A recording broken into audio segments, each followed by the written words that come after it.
नमस्कार मेरे प्यारे बच्चों, राइट वे क्लासेस के यूट्यूब चैनल फिजिक्स परिंदे में आपका स्वागत है। आज अपन लोग पढ़ेंगे class 12th physics chapter number 11, जिस चैप्टर का नाम है विकिरण तथा द्रव्य की द्वैत प्रकृति की वन शॉट। आज अपन लोग क्या लेके आए हैं, आप सभी बच्चों की डिमांड पे वन शॉट। आप सभी लोग कह रहे थे सर वन शॉट लेके आओ, वन शॉट लेके आओ, तो आपके लिए वन शॉट हाजिर है। इसके नोट्स बनाते चलें, और अभी तक चैनल को सब्सक्राइब नहीं किया बेटा तो चैनल को सब्सक्राइब भी कर लेना। इसी प्रकार से सभी चैप्टरों की आपको वन शॉट मिल जाएंगी। अपन लोग फास्ट रिवीजन करेंगे, ठीक है बेटा, ध्यान से सुनना। पहला प्रश्न है इलेक्ट्रॉन वोल्ट किसे कहते हैं। फास्ट रिवीजन में क्या होगा देखो जल्दी जल्दी। किसी इलेक्ट्रॉन को एक वोल्ट विभवांतर में, किसी इलेक्ट्रॉन को कितना बेटा, एक वोल्ट विभवांतर में त्वरित किए जाने पर, क्या कर रहे हैं बेटा, एक इलेक्ट्रॉन वोल्ट में त्वरित किए जाने पर उसके द्वारा उत्पन्न ऊर्जा, उत्पन्न बेटा उसके द्वारा जो उत्पन्न ऊर्जा है वो ऊर्जा इलेक्ट्रॉन वोल्ट होती है। क्या होती है बेटा, इलेक्ट्रॉन वोल्ट होती है। इसे अपन लोग ईवी से दर्शाते हैं। किससे दर्शाते हैं, ईवी। ध्यान से सुनना मैं क्या बोल रहा हूं। किसी इलेक्ट्रॉन को एक वोल्ट विभवांतर द्वारा त्वरित किए जाने पर, किसी को मैं एक वोल्ट विभवांतर देने पे त्वरित कर रहा हूं तो उसके द्वारा जो उत्पन्न ऊर्जा होगी उसका जो मान होगा वो एक इलेक्ट्रॉन वोल्ट होगा। ध्यान समझेंगे। जैसे मान लीजिए के बराबर सूत्र होता है, मान ले क्या सूत्र होता है, के बराबर क्यूबी, ठीक है ना।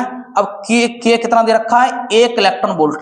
के का मान है एक इलेक्ट्रॉन वोल्ट बराबर क्यू होता है 1.6 10⁻⁻⁻19 और वी दे रखा है 1 वोल्ट। वी कितना है 1। तो इसका जो आंसर आएगा सॉल्व करेंगे तो आएगा एक ईवी बराबर 1.6 10⁻⁻19। तो आप इसका स्क्रीनशॉट कर लीजिए, ठीक है। चलें फास्ट रिवीजन करेंगे अपन लोग, ठीक है। देखो अगला है इलेक्ट्रॉन उत्सर्जन। इलेक्ट्रॉन उत्सर्जन धातु की सतह से इलेक्ट्रॉन के उत्सर्जन होने की घटना को, धातु की सतह से इलेक्ट्रॉन उत्सर्जन होने की घटना को क्या बोलते हैं अपन लोग, इलेक्ट्रॉन उत्सर्जन। इलेक्ट्रॉन उत्सर्जन बेटा 3 प्रकार से होता है। कितने प्रकार से होता है, 3 प्रकार से। नंबर 1 तापायनिक, नंबर 2 क्षेत्र उत्सर्जन, नंबर 3 है प्रकाश वैद्युत उत्सर्जन। Very very important, very very important है प्रकाश वैद्युत उत्सर्जन। इसी को अपन लोग पढ़ने वाले हैं, ठीक है। देखो प्रकाश वैद्युत उत्सर्जन किसे कहते हैं, प्रकाश किरणों के प्रभाव से, प्रकाश किरणों के प्रभाव से, दोबारा सुने, प्रकाश किरणों के प्रभाव से धातु की सतह से इलेक्ट्रॉनों के उत्सर्जन की घटना को, किसकी बेटा, उत्सर्जन की घटना को प्रकाश वैद्युत प्रभाव या प्रकाश उत्सर्जन कहते हैं। ध्यान से सुनना, जब भी धातु की सतह पर प्रकाश किरणें पड़ेंगी तो उससे होगा क्या, इससे इलेक्ट्रॉन निकलने लगेंगे। क्या निकलने लगेंगे बेटा, इससे इलेक्ट्रॉन निकलने लगेंगे और इस घटना को अपन लोग बोलेंगे प्रकाश वैद्युत उत्सर्जन। क्लियर हुआ। इसके कुछ नियम भी हैं, उन नियमों पे बात करते हैं, उन नियमों पे हम लोग बात करेंगे। पहला नियम क्या है बेटा, ध्यान से सुनना, फास्ट रिवीजन करा रहा हूं, आप स्क्रीनशॉट साथ साथ लेते चलें, बार बार कह रहा हूं। उत्सर्जित इलेक्ट्रॉन की संख्या, उत्सर्जित इलेक्ट्रॉनों की संख्या होगी वो किस पर निर्भर करेगी, प्रकाश की तीव्रता पर। कितने इलेक्ट्रॉन निकलेंगे ये बात प्रकाश की तीव्रता पर निर्भर करेगी, आवृत्ति पर नहीं।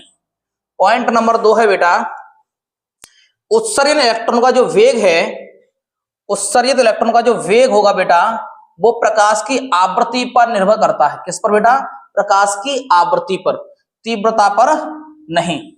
कितने वेग से प्रकाश चल रहा है, प्रकाश की तीव्रता पर निर्भर करेगा वो बात। उत्सर्जित इलेक्ट्रॉन का वेग कितना होगा ये कौन बताएगा, प्रकाश की आवृत्ति, ठीक है ना, तीव्रता नहीं। अगला है इलेक्ट्रॉन उत्सर्जन के लिए कोई समय पश्यता नहीं होती, समय पश्यता।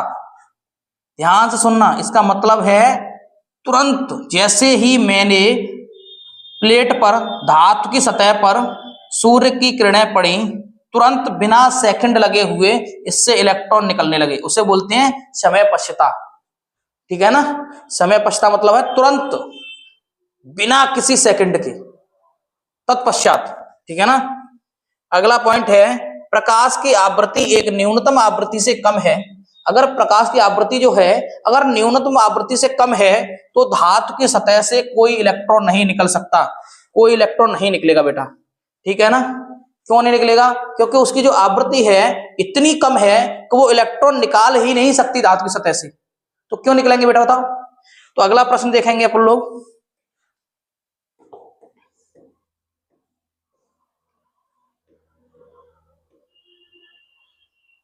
देखो अगला प्रश्न है बेटा, दहली आवृत्ति मोस्ट इंपोर्टेंट पूछी जाती है। क्या होती है दहली आवृत्ति? देखो या तो इसको याद कर लेना या इसको याद कर लेना, कोई सी भी समझ लेना। मैं इसको नीचे वाली को बता दे रहा हूं, बात एक ही है। वह न्यूनतम आवृत्ति का प्रकाश, वह न्यूनतम आवृत्ति का प्रकाश जो किसी धातु से इलेक्ट्रॉन उत्सर्जित करा सके, वह न्यूनतम आवृत्ति जो किसी भी धातु से इलेक्ट्रॉन निकालने के लिए आवश्यक होती है, उसे बोलते हैं दहली आवृत्ति। धातु की सतह से जो इलेक्ट्रॉन निकालने के लिए आवश्यक है, वह न्यूनतम आवृत्ति को हम लोग बोलते हैं दहली आवृत्ति। इसे अपन लोग किससे दर्शाते हैं? न्यू नॉट से। किससे बेटा? न्यू नॉट से व्यक्त करते हैं। इसका मान अलग अलग धातु के लिए अलग अलग होता है, क्योंकि धातु का अलग अलग तो होगा ही, क्योंकि सिल्वर के लिए अलग होगा, कॉपर के लिए अलग होगा, सबके लिए अलग होगा ना। सॉरी बेटा, आगे चला जाए।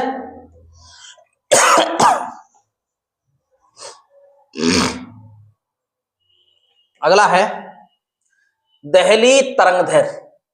ये भी इंपोर्टेंट है।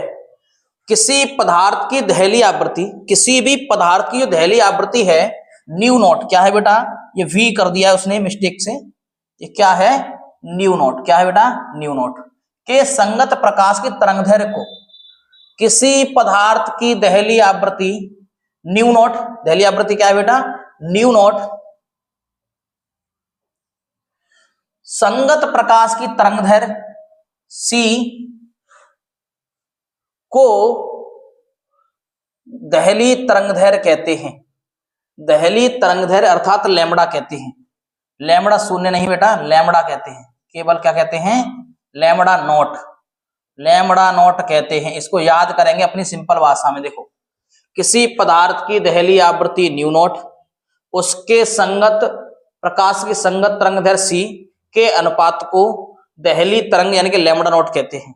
इसमें अनुपात नहीं लिखा है, तरंगदैर्घ्य के अनुपात को दहली तरंगदैर्घ्य कहते हैं। या फिर इस तरह से भी आप लोग याद कर सकते हैं, किसी पदार्थ की दहली आवृत्ति न्यू नॉट के संगत प्रकाश की तरंगदैर्घ्य को, संगत जो साथ में है, संगत प्रकाश की तरंगदैर्घ्य को क्या बोलते हैं अपन? दहली तरंगदैर्घ्य। इसे किससे दर्शाते हैं बेटा? लैम्बडा नॉट से। किससे? Lambda naught. इस तरह से लिख लेना, लैम्बडा नॉट से व्यक्त करते हैं। क्लियर हुआ? आगे चले अपन लोग। प्रकाश वैद्युत कार्य फलन, very very important, most important, आप कर लें इस पे। ठीक है ना। उस न्यूनतम ऊर्जा को, उस न्यूनतम ऊर्जा को, वही वाली बात आ रही है देखो, दहली आवृत्ति वाली। ठीक है ना। उस न्यूनतम ऊर्जा को जो किसी धातु से प्रकाश इलेक्ट्रॉन उत्सर्जित कराने के लिए आवश्यक है। ध्यान से सुनना, कोई हमारे पास एक धातु है और धातु पर प्रकाश सूर्य की किरणें पड़ रही हैं, कितनी ऊर्जा उस सूर्य की किरणों में होनी चाहिए जिससे कि इलेक्ट्रॉन उत्सर्जित हो सकें, उसे बोलते हैं कार्यफलन। समझ में आया बेटा? ऊर्जा को, उस प्रकाश इलेक्ट्रॉन उत्सर्जित करने के लिए आवश्यक है, उस धातु का प्रकाश वैद्युत कार्यफलन कहलाता है। उस धातु का प्रकाश वैद्युत कार्यफलन कहलाता है। याद हुआ? जैसे मान लीजिए एक धातु है और धातु पर जो सूर्य की किरणें पड़ रही हैं, उसमें कितनी ऊर्जा होनी चाहिए जिससे से इलेक्ट्रॉन निकल सकें, उस ऊर्जा को अपन लोग बोलते हैं कार्यफलन। इसे W से व्यक्त करते हैं। किससे बेटा? डब्लू से। बहुत मिस्टेक कर रखी है उसने पीडीएफ वाले ने, ठीक है ना। तो इस जगह डब्लू लिखना है, केवल वो लिखा हुआ है डब्लू से दर्शाते हैं। सूत्र क्या होगा बेटा इसका? डब्लू बराबर हो जाएगा एच न्यू नॉट। अगर इसको क्लैरिफाई किया जाए तो डब्लू बराबर एच और न्यू बराबर होता है सी अपॉन लेमड़ा नॉट। देखो इसको निकाल लेंगे, लेमड़ा यहां से, लेमड़ा लिखा हुआ है न्यू नॉट, न्यू नॉट से क्या करेंगे? सी अपॉन लेमड़ा नॉट हो जाएगा, सी अपॉन लेमड़ा नॉट। बताओ, S C upon lambda nought. आगे चला जाए, निरोधी विभव, निरोधी विभव एनोड पर वह ऋणात्मक विभव, किस पर बेटा? एनोड पर वह ऋणात्मक विभव जिस पर प्रकाश वैद्युत धारा का मान शून्य होता है, धारा का मान शून्य होता है। एनोड पर, किस पर बेटा? ध्यान से याद करेंगे, एनोड पर वह ऋणात्मक विभव, कैसा विभव? ऋणात्मक विभव। याद करो, एनोड पर वह ऋणात्मक विभव जिस पर धारा का मान कैसा होगा?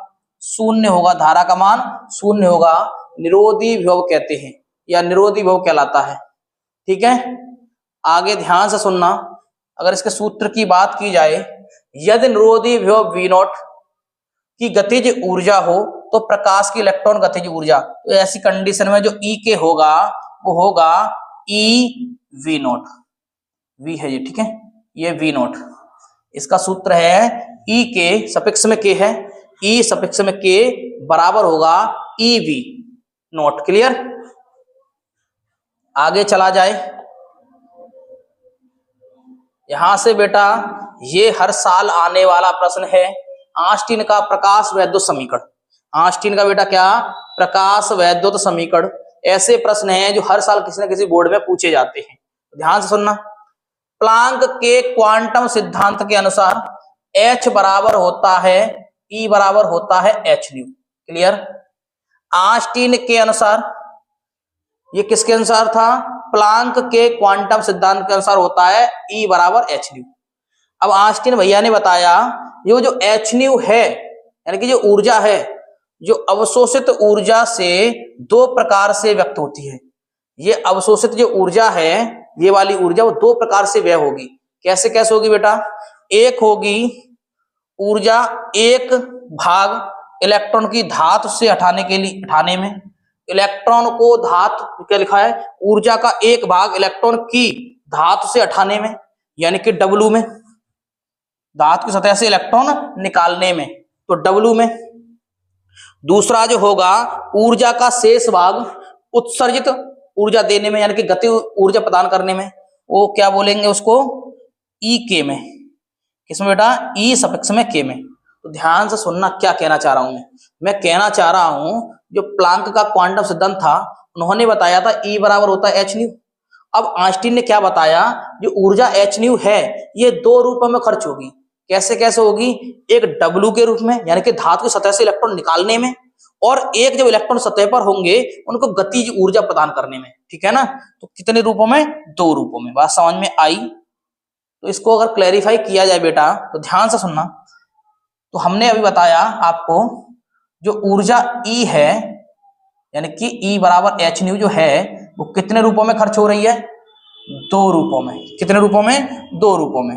एक तो W के रूप, W में, और एक किसमें? EK में। क्लियर? अब जो ऊर्जा कौन सी वाली खर्च हो रही थी? समीकरण दो, ध्यान सुनना। ये वाली जो ऊर्जा है वो दो रूपों में खर्च हो रही है, तो मैं लिख सकता हूं इसको इस तरह से, h न्यू बराबर W प्लस EK।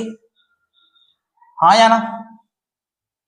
समझ में आ रहा है? h न्यू बराबर W हम जानते हैं क्या होता है, h न्यू नॉट, अभी बताया था मैंने, प्लस EK क्या होता है? EK 1/2 mv², यानी कि गतिज ऊर्जा 1/2 mv²। यहां तक क्लियर हुआ? और गतिज ऊर्जा सूत्र यही तो होता है, 1/2 mv², E के बराबर। बताओ, यहां तक क्लियर? आगे क्या किया जाए? अगर इसको इधर लेके आएंगे तो क्या होगा? h new minus h new not बराबर 1/2 mv²। हाँ या ना। इसमें से अगर मैं h बाहर निकाल दूं तो क्या होगा, h निकाल दूं बाहर तो कोष्टक में न्यू माइनस न्यू नॉट बराबर 1/2 mv²। तो ये मान जो आया है बेटा यही है किसका, देख लें, आइंस्टीन का प्रकाश वैद्युत समीकरण। किसका बेटा, आइंस्टीन का प्रकाश वैद्युत समीकरण। क्लियर हुआ, कर लें आप लोग, आगे चलें।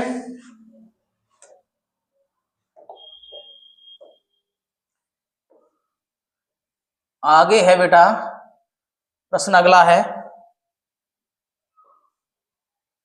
देखो दिव्य तरंगें, और दिव्य तरंगों के बाद अपन लोग पढ़ेंगे मोस्ट इंपोर्टेंट डी ब्रोगली तरंगदैर्घ्य के लिए समीकरण। तो दिव्य तरंगें क्या होती हैं, ध्यान से सुनना। दिव्य तरंगें क्या होती हैं, जब भी कोई द्रव्य कण, जब भी कोई द्रव्य कण जैसे इलेक्ट्रॉन, फोटोन आदि गतिमान होते हैं। कैसे बेटा होते हैं, गतिमान। तो वे तरंगों की भांति व्यवहार करते हैं। ध्यान से सुनना, जब भी कोई कण जैसे इलेक्ट्रॉन, फोटोन गतिमान अवस्था में हो तो ऐसा लगता है जैसे क्या चल रही हैं, तरंगें चल रही हैं। क्या चल रही है बेटा, तरंगों की तरह व्यवहार करते हैं। उन तरंगों को अपन लोग क्या बोलते हैं, द्रव्य कणों से संबंध इन तरंगों को दिव्य तरंगें या दी ब्रोगली तरंगें कहते हैं। याद हुआ बेटा, आगे समझें, एक बार और रिपीट करें। जब कोई द्रव्य कण जैसे इलेक्ट्रॉन, फोटोन गतिमान होते हैं तो वे तरंगों की भांति व्यवहार करते हैं। जिस तरह से तरंगें चलती हैं ऐसे ही चलती हैं। उन तरंगों को बोलते हैं दे ब्रोगली तरंगदैर्घ्य। आगे देखें अपन लोग डी ब्रोगली तरंगदैर्घ्य के लिए समीकरण। प्लांक के, आगे देखेंगे अपन लोग डी ब्रोगली तरंगदैर्घ्य के लिए समीकरण। प्लांक के क्वांटम सिद्धांत के अनुसार फॉर्मूला होता है E बराबर h न्यू, समीकरण फर्स्ट। क्लियर, आगे चलें, आप नोट कर लें इसको अच्छे से, यहां तक पेज को। क्लियर, इसके बाद अपन लोग देखेंगे आइंस्टीन के द्रव्यमान ऊर्जा संबंध से फोटोन की ऊर्जा। फोटोन की जो ऊर्जा होती है वो होती है E बराबर mc², समीकरण 2। और समीकरण फर्स्ट क्या था बेटा, अभी समीकरण फर्स्ट था E बराबर h न्यू। हाँ या ना, समीकरण फर्स्ट और सेकंड की तुलना करें तो क्या होगा, बड़ा ध्यान से सुनेंगे आप लोग। क्या होगा समीकरण 1 और 2 की तुलना करने पर, जब राइट हैंड साइड आपस में बराबर है, लेफ्ट हैंड साइड, तो राइट हैंड साइड भी आपस में बराबर होगी। अर्थात जो E के मान है, जब ये E बराबर है तो ये भी आपस में बराबर होंगे। हाँ या ना, तो मैं क्या लिख सकता हूं, mc² बराबर h न्यू। क्लियर हुआ, mc² बराबर h, और न्यू का मान होता है c/λ। न्यू का मान क्या होता है बेटा, c/λ। बताओ, यहां तक क्लियर हुआ। अब होगा क्या, एक c से एक c कैंसिल, तो बचेगा mc बराबर h/λ। अपन लोग एक सूत्र जानते हैं, P बराबर होता है mc। P बराबर क्या होता है बेटा, mc। तो इस जगह पे mc की जगह मैं क्या ले सकता हूं बेटा, P। तो P बराबर हो जाएगा h/λ। अगर मैं लैम्बडा निकालूं तो लैम्बडा बराबर होगा h/p। यही होता है बेटा दे ब्रोगली तरंगदैर्घ्य के लिए समीकरण। क्या होता है बेटा, यही होता है दे ब्रोगली तरंगदैर्घ्य के लिए समीकरण। आप इसका स्क्रीनशॉट कर लीजिए। कर लिया, तो आगे चला जाए।